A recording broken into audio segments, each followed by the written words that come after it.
తిరుపతి జిల్లా కుప్పంలోని తిరుపతి గంగమ్మ జాతర వేడుకలను ఘనంగా నిర్వహిస్తున్నామని ఆర్టీసీ వైస్ చైర్మన్ మునిరత్నం తెలిపారు. సోమవారం అమ్మవారి అగ్నిగుండం పుష్ప అలాగే మంగళవారం శిరస్సు ఊరేగింపు నిర్వహిస్తామన్నారు. ఈ నెల 21న సీఎం చంద్రబాబు దంపతులు అమ్మవారిని దర్శించుకుంటారని మునిరత్నం తెలిపారు. భక్తులకు ఇబ్బందులు కలగకుండా అన్ని ఏర్పాట్లు చేస్తున్నట్లు ఆయన పేర్కొన్నారు. మొట్టమొదటిసారిగా నా ఆధ్వర్యంలో ఉండిగ తీసాం. ఉండిగ తీస్తే బంగారు వస్తువులు 57 గ్రాములు, లక్కతో కూడిన బంగారం 13 గ్రాములు, మొత్తం బంగారం వచ్చి 71 గ్రాము ఉండింది.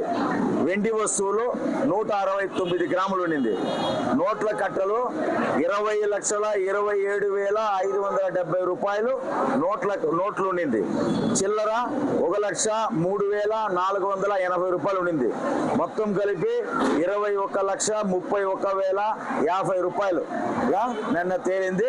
నిన్న దేవాదాయ శాఖకు సంబంధపడ్డ ఈఓ గారు, మేము, మా ట్రస్ట్ బోర్డు మెంబర్లు అందరూ కలిసి కోఆపరేటివ్ టౌన్ బ్యాంక్ లో డిపాజిట్ చేశాం. డబ్బు భద్రంగా అక్కడ ఉంది. ఈ యొక్క కలెక్షన్ ఎంత టైం అంటే ఖాళీ 7 నెలలు, 7 మంత్స్. 7 నెలలకే మనకు 21,31,000 చిల్లర పడింది. అప్పుడు 5 ఏండ్లకు ఎన్ని కోట్లు పడింది. అలా డబ్బులే ఏడపోయింది. ఇంతవరకు లెక్కలు ఇవ్వలే. ఏ లెక్కలు ఇవ్వలే. ఎవరు అడిగితే వాళ్ళ పైన వీళ్ళు చెప్తారు, వీళ్ళ పైన వాళ్ళు చెప్తారు. అంటే ఒక యావరేజ్ గా మనం లెక్కేసుకుంటే కూడా 3 కోట్లు నిండాల క్యాష్. మొట్టమొదటిసారిగా